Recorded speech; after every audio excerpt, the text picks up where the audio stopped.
Hey there, welcome to my channel. I'm here to help you relax tonight. Though before you get too cozy, take a moment to like the video and subscribe, but only if you genuinely enjoy what I do here. Let me know in the comments where you're tuning in from and what time it is for you. Let's enjoy the story.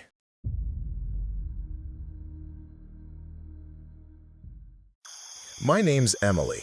I'm 20 now, and this happened when I was 19. It's the kind of night that sounds boring on paper. Home alone, watching shows, scrolling my phone. But that was the last night I ever felt actually safe in my own house. People always say, I love being home alone. Yeah, I did too, until this. It was early winter, a Friday night. My parents had gone out of town for my dad's work thing. They were staying overnight at some hotel like 2 hours away, and my little brother was at my aunt's place, so it was just me in the house. We live in a quiet neighborhood, like the kind where people argue about trash cans being left on the street. The house isn't old or creepy. 2-story suburban place, white siding, smart locks, security cameras, all that. Nothing special. The plan was simple. Door locked, pizza ordered, horror movie on Netflix, fall asleep on the couch like a raccoon with crumbs on my shirt. I wasn't scared at all. Honestly, I remember feeling relaxed. That's important, because later people kept saying, maybe you were already anxious and your brain made it worse. No, it started as a totally normal night. The first weird thing was so small that if it had happened by itself, I would have forgotten it. I was in the kitchen getting a drink when my phone buzzed. Front door, motion detected. We have one of those video doorbells. It goes off every time a car goes by, so I barely looked at it. But out of habit, I checked the thumbnail. No one. Just our front step. Porch light on, empty. I shrugged, closed it, grabbed my drink, went back to the couch. A couple minutes later, buzz. Driveway, motion detected. That one made more sense. Sometimes stray cats cut through the yard or the neighbor gets home late. I tapped it. The still image was off. It looked almost like a screenshot from earlier in the day. Same trash can placement, same wet patch on the concrete from when I'd rinsed something in the afternoon. No headlights, no cat, no person. Zero motion. Just the word motion in bold letters under it. I checked the timestamp, 9:18 p.m. That was the current time. Okay, I muttered out loud to nobody. Glitchy app, cool. I closed it. My heart didn't even move. Just tech being annoying. If it had stopped there, I wouldn't be telling this story. I started my movie, dimmed the lights, and maybe 20 minutes in, my phone buzzed again on the coffee table. Living room, person detected. That actually made me freeze for a second, because I was in the living room, alone. I picked up my phone. The thumbnail showed my living room, the exact angle from the camera in the corner near the ceiling, the couch, TV glow, coffee table, the side of my own shoulder and hair, and the word under it again, person. I frowned. Yeah, it's me, idiot camera. But then I noticed something that didn't fit. In the thumbnail, my hand was up near my face, like I was biting my nail. On the couch in real life, my hand was on the remote. I hadn't moved yet. My stomach did that lurch thing, like a tiny drop on a roller coaster. I clicked the live view. For a second, I thought it was just streaming. The video was me on the couch watching TV. Same angle as always, except I watched myself slowly raise my hand to my mouth. About half a second later, I actually felt my own hand move, like my body was just following something it had already done. I stared at the screen. The camera feed was ahead of me, like by a couple seconds. I shook my head. Nope, no, no. I tested it. I held my breath, lifted my arm up fast. On the camera feed, my arm was already halfway up. Then I felt it in real life. Same thing when I kicked my foot or grabbed the pillow next to me. The feed was showing me, but slightly in the future. Not by much, just a moment, but enough to feel wrong. I told myself it was some connection delay, like it was showing buffered video and my brain was mixing up the order. I tried to rationalize it. I really did. I switched the app off and threw my phone next to me like I was done with it. I wasn't. About 10 minutes later, my friend Mark texted, "You alive?" I snapped a photo of my socks and the TV and sent it back. Barely. He asked if I wanted to hop on a call because he was bored out of his mind. I said sure. We started a video call, just talking about nothing in particular. He was in his room, LED lights in the background, gaming headset on. I didn't mention the camera thing. I already felt dumb for letting it freak me out. At some point, he squinted at his screen. "You okay?" "Yeah, why?" "You just looked different for a second. Your face or something? The lighting?" He leaned closer, like he was trying to figure it out. "I don't know. It was weird. Like you were further back or the room was longer?" I rolled my eyes. "Wow, thanks. Totally what a girl wants to hear. You look weird?" He laughed, but it sounded forced. "I'm serious. Do you have like some filter on? It just sort of stretched." I was about to clap back with a joke when my phone buzzed again. Same banner. Living room. Person detected. My spine went stiff. I didn't open it, but Mark saw my face change. "What's up?" he asked. "Nothing, just the stupid cameras again." "You got those motion ones?" he said. "They're creepy, dude. My cousin's went off once at like 3 in the morning, and the recording was just his hallway light flickering for like 2 minutes. No movement, just the light. He swears it turned off by itself." "Great, love that," I muttered. Another buzz. This time, I looked. The notification said, "Living room, person detected, 9:47 p.m." I checked the clock on the wall. It said 9:45 p.m. So the camera had detected someone 2 minutes in the future. My mouth went dry. I opened the clip. The video was only 8 seconds. That's how the clips work, short bursts of motion. It started with an empty living room, my couch, my blanket, but I wasn't in it. For 3 seconds, nothing happened.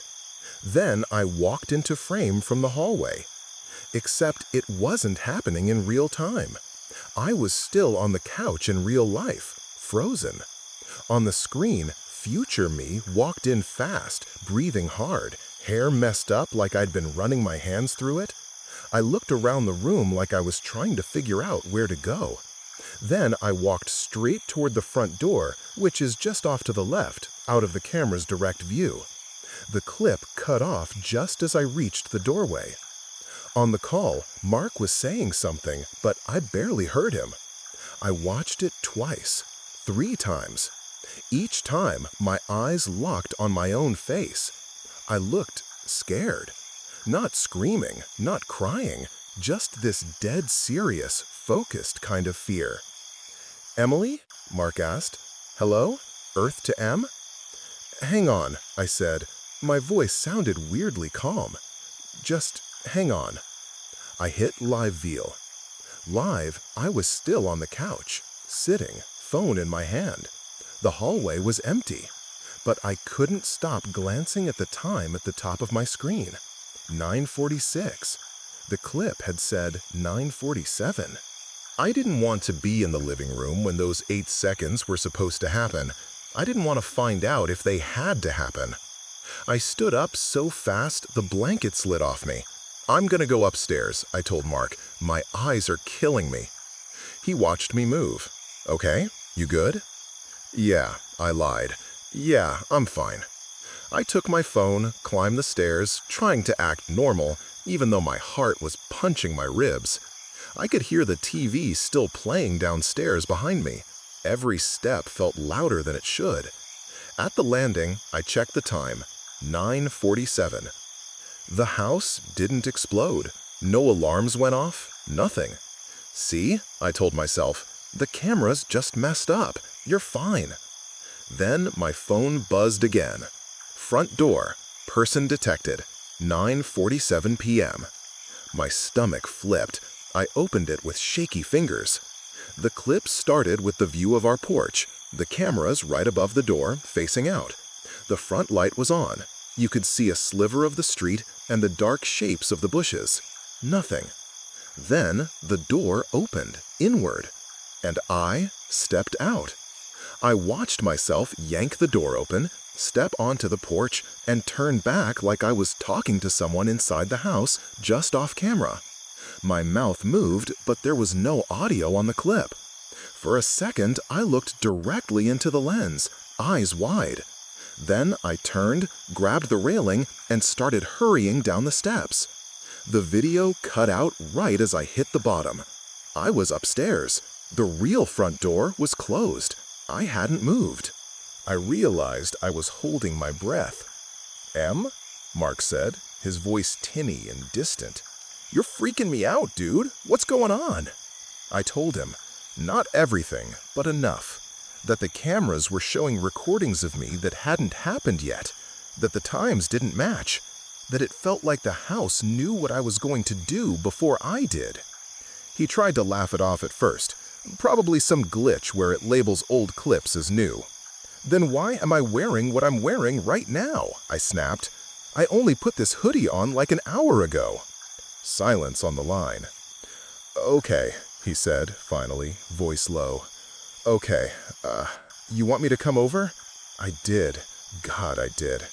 But a part of me was terrified that there'd be a clip of him too, doing something he hadn't done yet.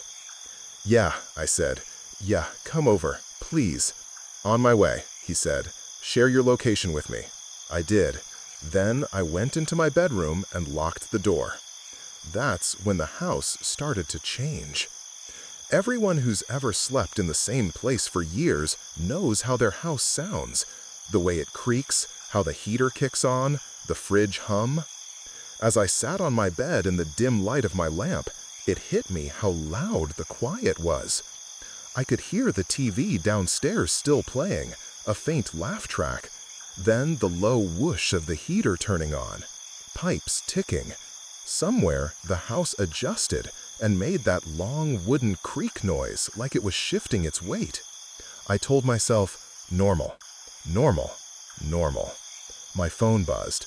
I snapped my head down fast. Hallway, person detected, 9:52 p.m. I nearly dropped the phone. Up until then, it had only been living room and front door. The hallway camera is upstairs, just outside my bedroom.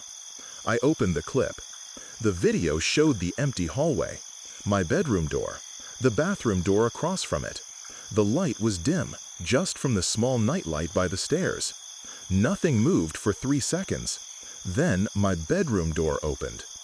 I watched myself step out in the same hoodie, same leggings, phone in hand. In the video, I looked down the hallway toward the stairs, then suddenly flinched back like I'd seen something down there. I pressed myself against the wall, breathing hard.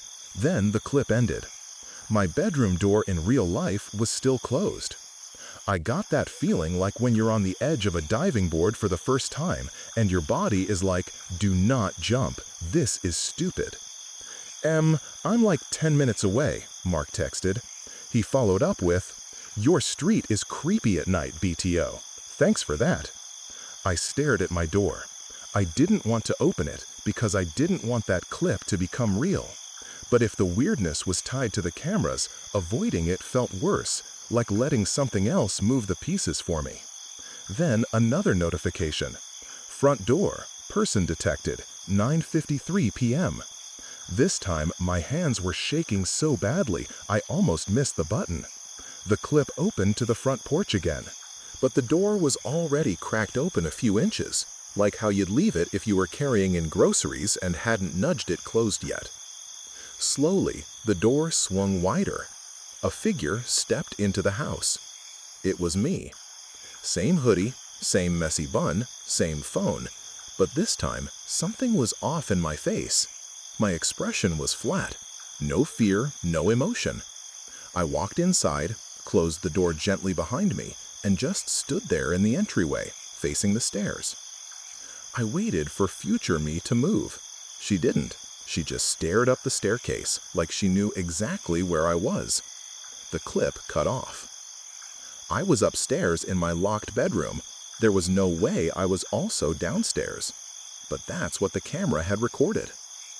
I muted my phone and pressed it to my chest like that would help somehow. My ears strained for any sound from downstairs. A door, a step, anything. The TV turned off.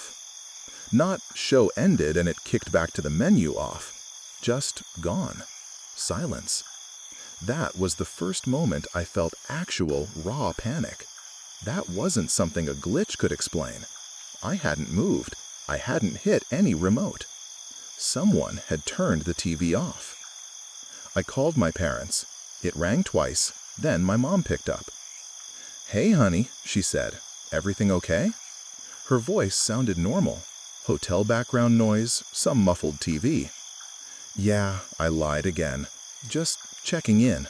I couldn't bring myself to say, "The cameras are showing me things that haven't happened yet, and I think I might be downstairs and upstairs at the same time."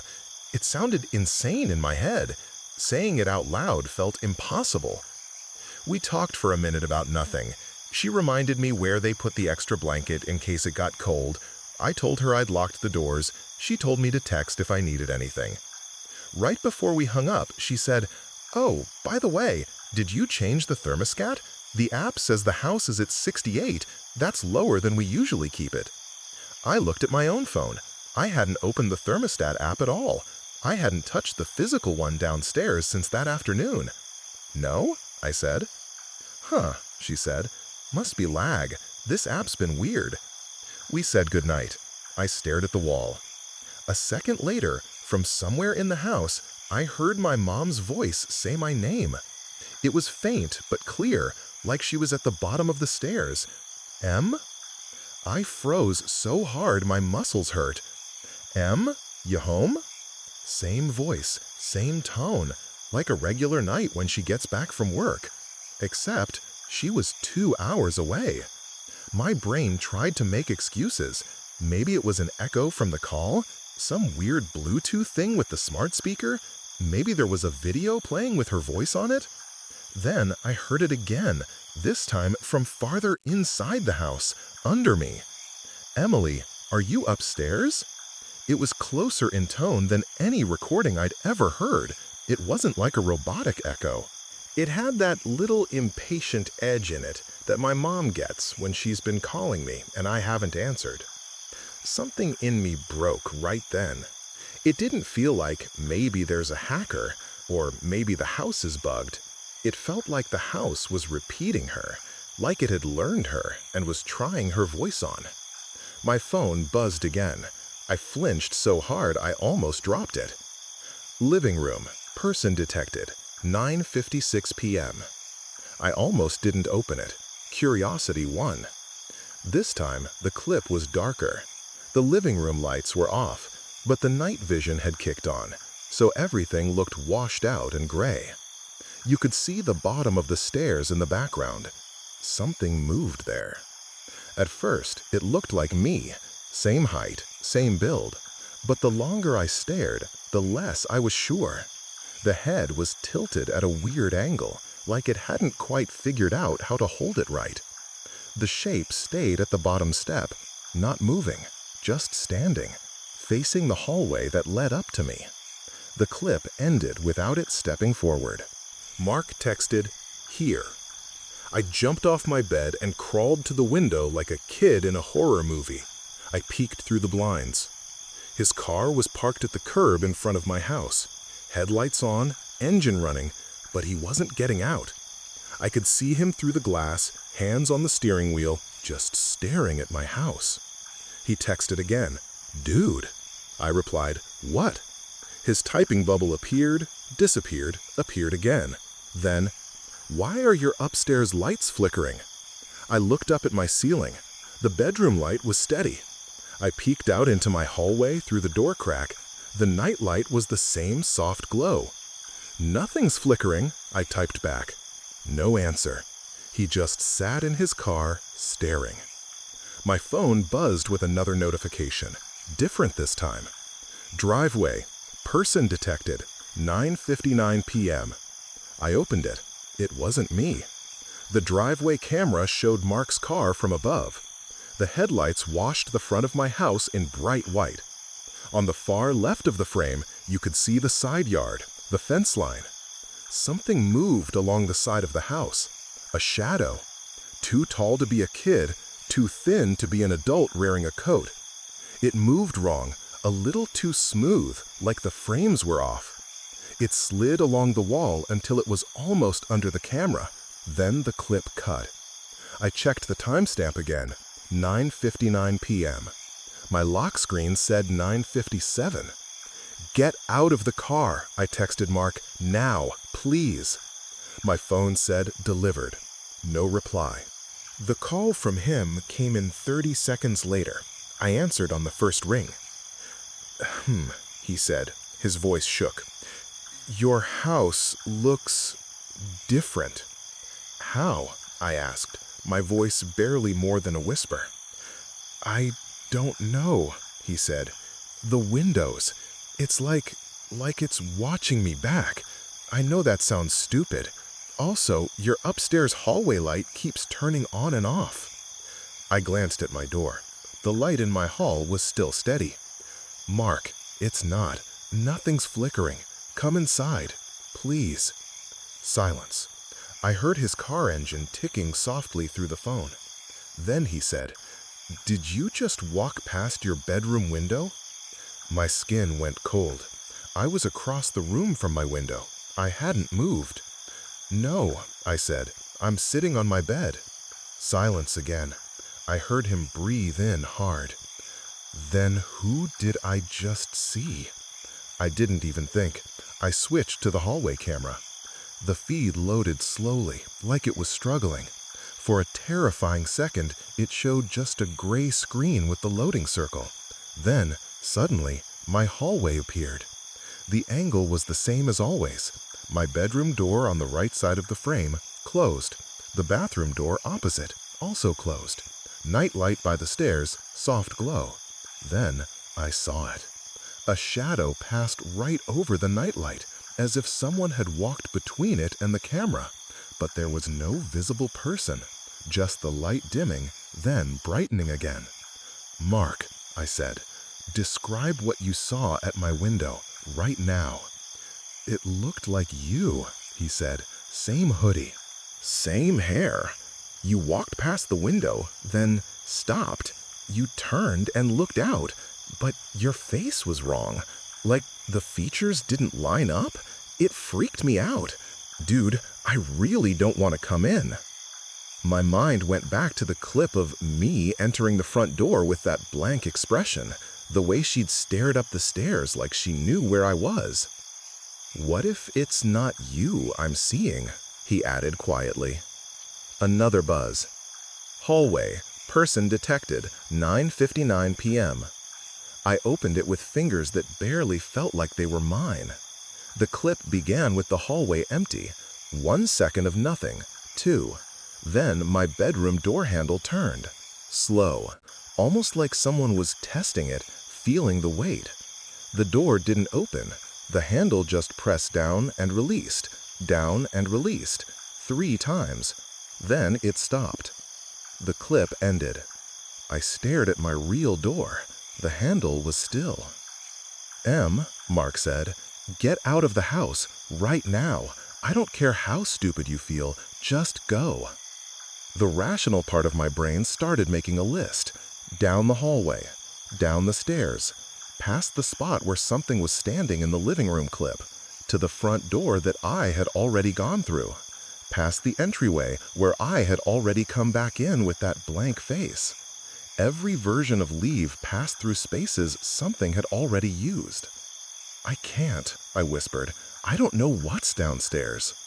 As soon as I said it, the TV downstairs turned back on. The sound floated up through the floor. Voices from the TV. But it wasn't the movie I'd been watching. It was something else. A reality show, maybe. People talking over each other. Except they weren't talking about dating or cooking or whatever. I realized after a few seconds they were talking about a house.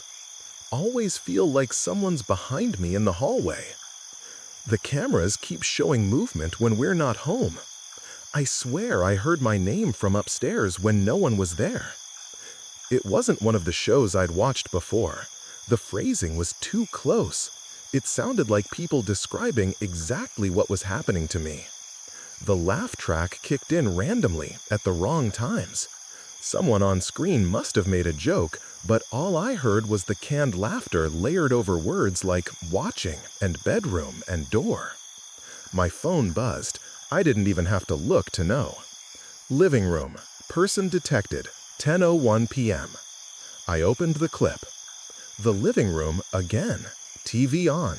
The glow was pale blue. On the couch, there was a shape under the blanket, like someone was lying there.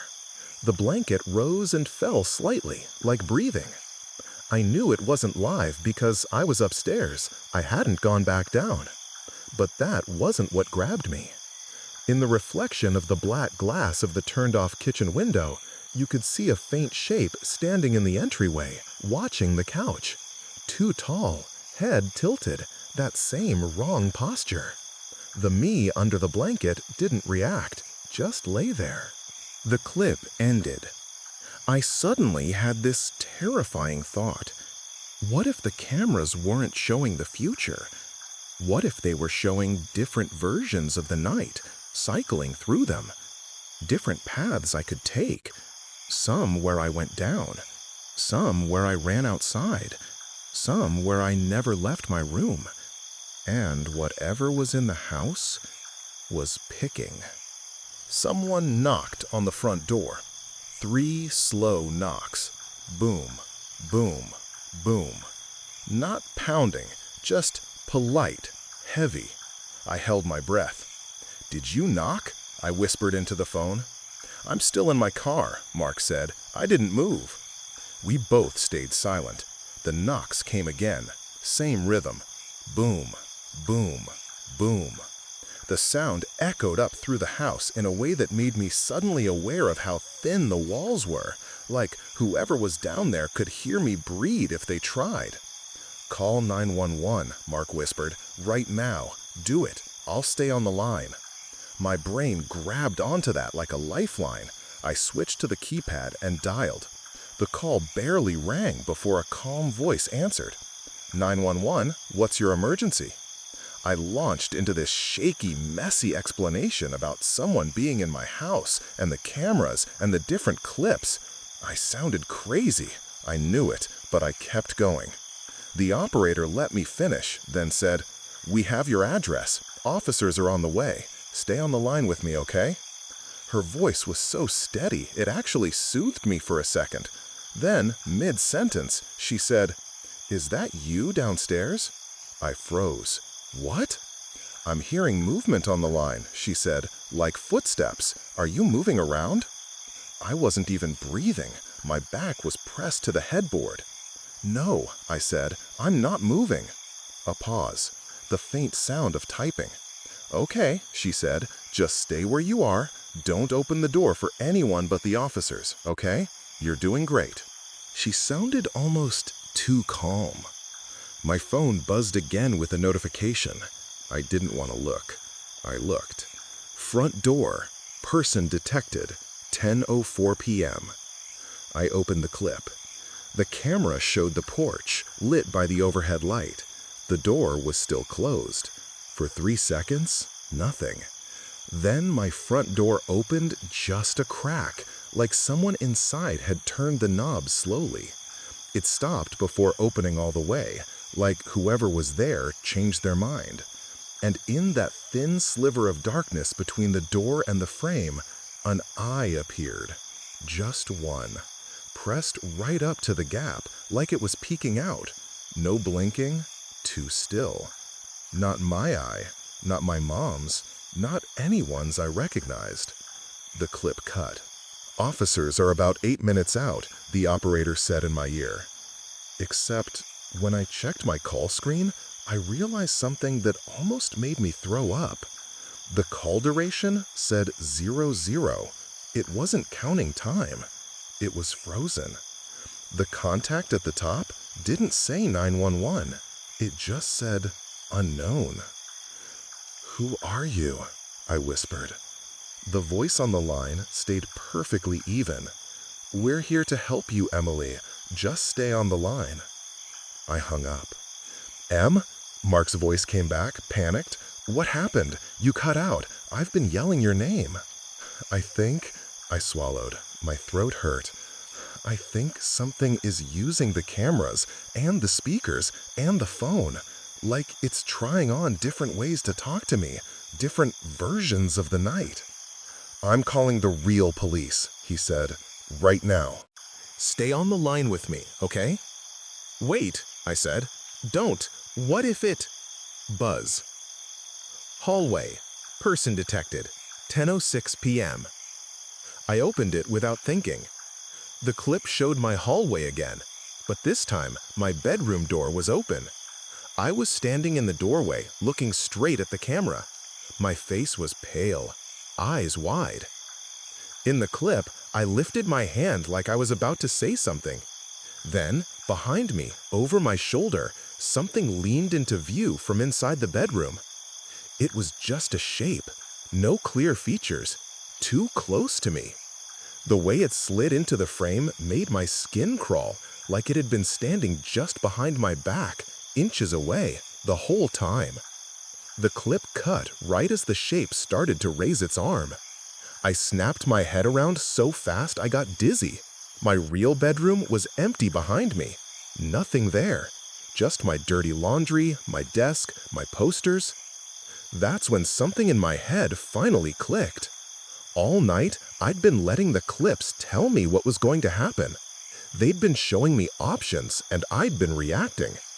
Every time I avoided one path, the cameras gave me a new one. Like the house was saying, "Okay, not that one. How about this?" What if the only way out was to do something the cameras couldn't predict? I stood up. Mark warned. "I'm not watching any more clips," I said. "If it's using them to steer me, I'm done. I'm making it guess." "Dude, that's not—" "I'm going out the window," I said. There was a beat of silence. Then, okay, yeah. That might work. I'll come stand under it. Our house has this little roof over the front porch that's not far below my bedroom window. If I could get onto that, I could drop down, even if I twisted an ankle. No blood, no broken leg, just pain. But at that point, that was better than staying inside. I shoved my window up. Cold air slapped my face. The night outside looked normal. No flickering lights, no weird stretching. Just my dark yard, the street, Mark's car. He got out as I watched, phone to his ear, pacing toward the curb and looking up at my house like it might grow teeth. "I'm right here," he said into my ear. "I see you. Just climb out, okay?" I swung one leg over the sill, heart hammering. The little porch roof spread out below me like a promise and a threat at the same time. I didn't look at my phone. I didn't look for notifications. If the cameras were trying to show me falling or something grabbing my leg, I didn't want to know. I hauled the rest of my body through the window and landed on the roof on my hands and knees. The shingles were cold under my palms.